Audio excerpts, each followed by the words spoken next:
I spent months, handing over my most prized possessions to someone I thought was a friend. Original game discs that cost me everything I had. And in return, he gave me broken, corrupted garbage. He smiled in my face while he robbed me blind. But I knew something about him. Something his ultra-conservative, deeply Catholic parents would lose their minds over. And I used it to destroy him. If you've ever been betrayed by someone you trusted, if you've ever wanted to watch karma catch up to the people who deserved it most, you're going to love this story. Hit that like button, subscribe for more tales of perfect revenge, and drop a comment telling me, how far would you go to get even? Now, let me take you back to the 90s. This was 1994, maybe 95. The world was different then. No streaming, no download buttons, no instant gratification. If you wanted something, you had to work for it. And if you were a PC gamer in the mid-90s, you were part of a tiny, borderline obsessive community that most people didn't understand. I was 16, skinny kid.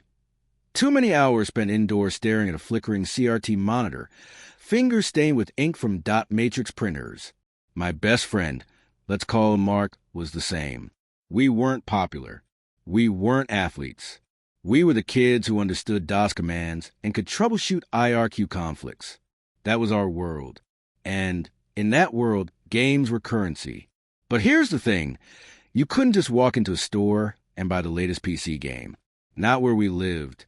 The local electronics shop had maybe 3 titles gathering dust on a back shelf. Ancient flight simulators and educational software no one wanted. If you wanted real games, Doom 2, The Settlers, the Monkey Island series, you had to import them from abroad via airmail, and that cost money. Serious money. Mark and I had pooled birthday cash, saved lunch money, done odd jobs for neighbors. We'd scrape together enough to order a game, then wait weeks, sometimes a month, for it to arrive in a padded envelope with foreign stamps. The anticipation was agonizing, beautiful. When a package finally came, we treated it like archaeologists uncovering treasure. We'd carefully open the box, inhale that new manual smell, read every page of the instruction booklet cover to cover. These weren't just games. They were investments, proof of our dedication. And because we couldn't afford to buy everything, we'd worked out a system. We'd trade. I'd buy one game, Mark would buy another, and we'd swap. We'd also copy the copy protection, those code wheels, those reference cards with symbols and coordinates, so we could both play. It wasn't exactly legal, but it felt fair. We weren't pirates. We were just 2 kids trying to survive in a hobby that was prohibitively expensive. For 2 years, it was just us, our little ecosystem. We trusted each other completely. Then Daniel showed up. He transferred into our class midway through the school year. Quiet at first, a little awkward, like he was still figuring out where he fit. But then, in computer class one day, he mentioned something that made Mark and I perk up instantly. His uncle had a collection. Not a few games. Not a shelf. A collection. Hundreds of floppies. Boxes and boxes of them, Daniel said. His uncle worked in IT, traveled internationally, had connections. He had games we'd only read about in magazines. Games we thought we'd never get our hands on. Mark and I exchanged a glance. This could be perfect. We invited Daniel to sit with us at lunch. Started talking games, swapping stories about favorite levels, hardest puzzles. He seemed nice enough. A little eager to impress, maybe, but we chalked that up to being a new kid. And when we floated the idea of trading games with him, his face lit up. Yeah, he said, definitely. My uncle will be cool with it. It felt like we'd struck gold. The first trade happened the next week. I handed over my original copy of The Settlers. Mark gave him Monkey Island 2. Daniel took them home. Said he'd copy them over the weekend and bring them back along with a few games from his uncle's stash. Monday morning, he showed up with a small stack of discs. We were practically vibrating with excitement. That excitement died within an hour. I got home, rushed to my room, booted up my PC, and slid in the first disc Daniel had given me. Disk red error. I tried another disk. File corrupted. Another. Nothing. Absolutely nothing worked. Every single disk was either corrupted, incomplete, or missing critical files.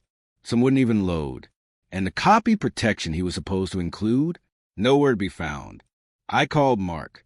Same story. His discs were trashed too. We figured it was a mistake. Maybe Daniel didn't know how to copy files properly. Maybe his uncle's discs were damaged to begin with. We'd give him the benefit of the doubt. So we tried again. I lent him Doom 2, which I'd saved for 3 months to buy. Mark lent him another game. Same promise from Daniel. He'd copy them and return them with fresh trades. Same result. Corrupted. Unplayable. But here's the thing that made my stomach twist.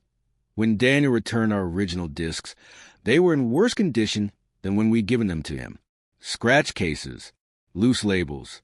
One of my discs had a smudge on it that looked suspiciously like someone had touched the magnetic surface with their fingers. That alone could ruin a disc. It was becoming clear this wasn't incompetence. This was carelessness.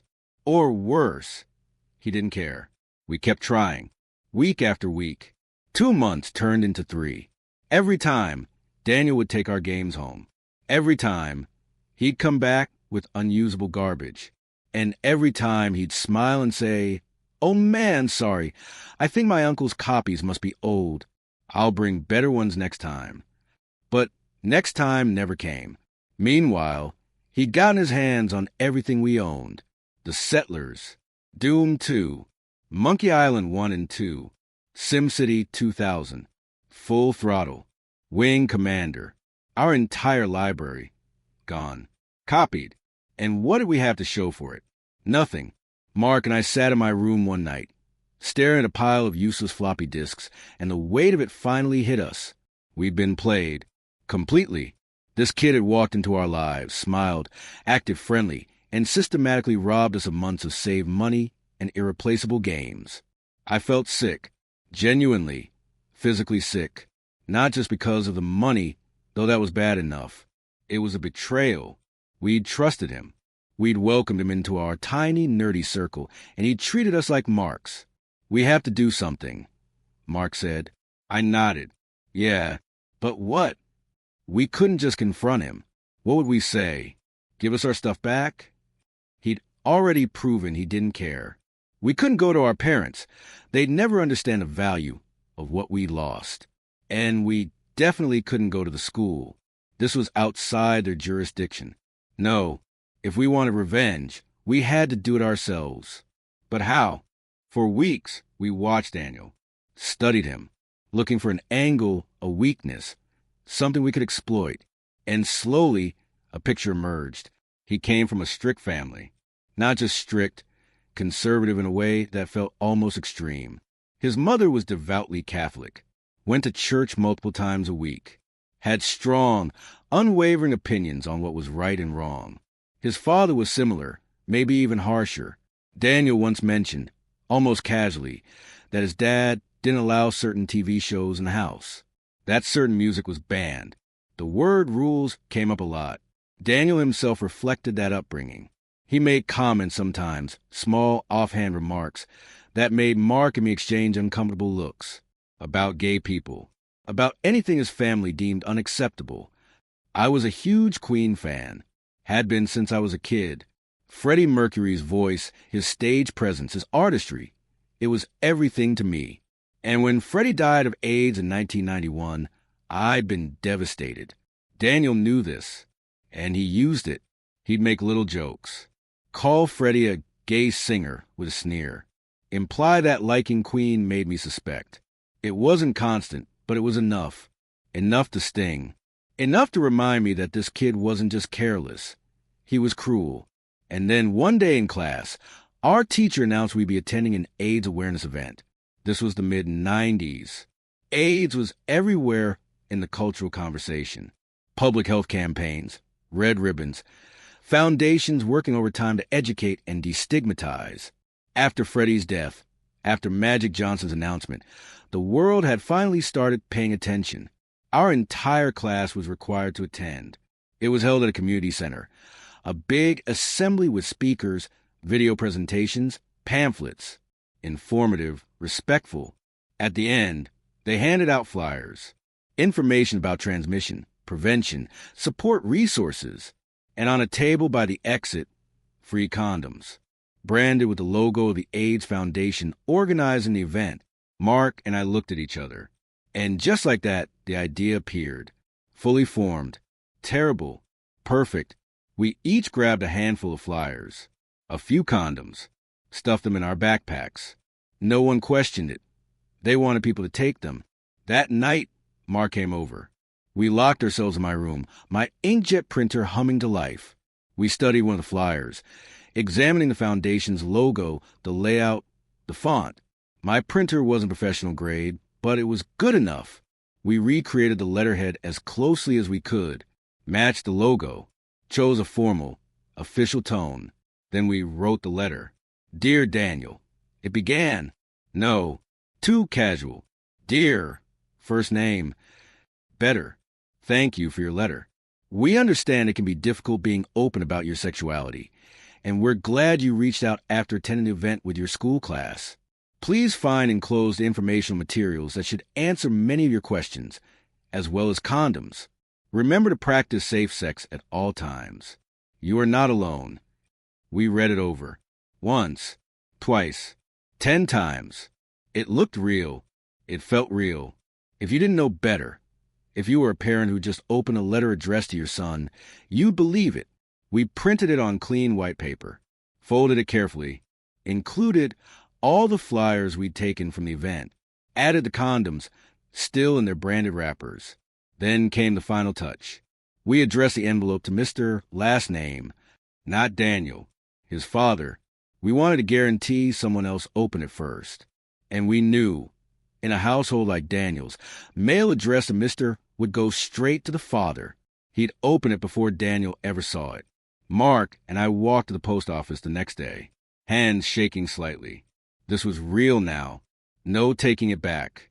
We dropped the envelope in the slot, and then we waited. The first few days were agony, not knowing if it had arrived, not knowing if our plan had worked. We couldn't ask Daniel directly. That would give us away. So we watched, waited for signs. On the 4th day, Daniel wasn't in school. On the 5th day, he showed up, but he looked different. Pale, dark circles under his eyes. He didn't talk to anyone. Sat quietly at his desk, staring at nothing. Mark leaned over during class. You see that? I nodded. Something had happened. Over the next week, we carefully, casually started fishing for information. Asked mutual acquaintances if they'd heard anything, if Daniel was okay, if something was going on at home. And bit by bit, the story came out. His parents had lost their minds. The letter had arrived. His father had opened it, read it, and immediately confronted Daniel in a scene that, according to one of Daniel's neighbors, whose kid went to our school, could be heard from the street. His mother had been in tears, sobbing, praying, asking where they'd gone wrong. His father had been furious, not just angry, furious, demanding answers, accusing Daniel of lying, of hiding things, of betraying the family's values. Daniel had been grounded, not for a few days, for weeks. No TV, no computer, no leaving the house except for school. His parents were convinced he was gay, and no amount of denial from Daniel could persuade them otherwise. Because why would the AIDS Foundation send him a letter unless he contacted them first? Mark and I heard this and felt a surge of something we hadn't expected. Satisfaction. Not guilt, not regret. Pure, undiluted satisfaction. This was exactly what we'd wanted. Maybe even better. But we stayed quiet, played dumb, acted sympathetic when Daniel's situation came up in conversation. Until one day, Daniel approached us directly. His eyes were hard, suspicious. Did you guys do something? He asked. Mark and I exchanged a look. Practiced innocence. What do you mean? I said, the letter from the AIDS Foundation. Did you contact them? Using my name? Oh! He thought we'd actually reached out to the foundation, that we'd somehow gotten them to send him materials, that we'd reported him or something. Dude, we don't even know how to do that, Mark said, which was technically true, but Daniel wasn't stupid. He knew something was off. And eventually, maybe because we couldn't resist, maybe because the satisfaction was too sweet, we cracked. We told him everything. the fake letter, the printer, the logo, the condoms, the careful addressing to his father. We'd faked it, all of it. For a moment, Daniel just stared at us, processing. Then his face went red. You can't. But he could barely get words out. And honestly, we didn't care. You stole our games, I said, voice calm, cold. For months, you lied to us. You treated us like idiots.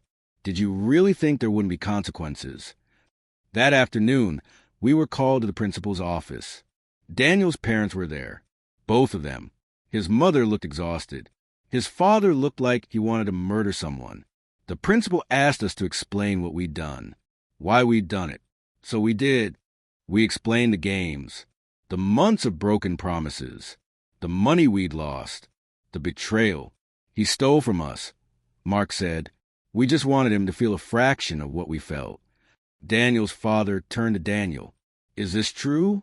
Did you take their games? Daniel hesitated, then nodded. Barely. His father's jaw tightened. We got detention. 2 weeks. A stern lecture about appropriate responses and escalation. But honestly, worth it.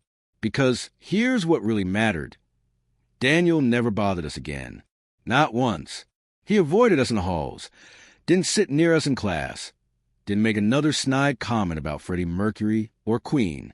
And his parents, once they calmed down, once they realized the letter was fake, still didn't fully trust him. The seed had been planted. Their perfect, obedient son had been accused of something their worldview couldn't reconcile. And even though the letter was fake, the doubt remained. Mark and I got our revenge, not in getting our games back. We accepted those were gone, but in making Daniel understand that actions have consequences, that you can't just take from people and expect them to roll over. We made him feel it. 30 years later, I still think about that moment, walking out of the principal's office, knowing we'd won, not because we were vindictive, but because we'd stood up for ourselves when no one else would. So tell me, was this justified? Would you have done the same? Or would you have gone even further? Drop your thoughts in the comments. Smash that like button if you enjoyed this story, and subscribe for more tales of revenge done right. Thanks for watching. And remember, never underestimate the quiet kids with inkjet printers.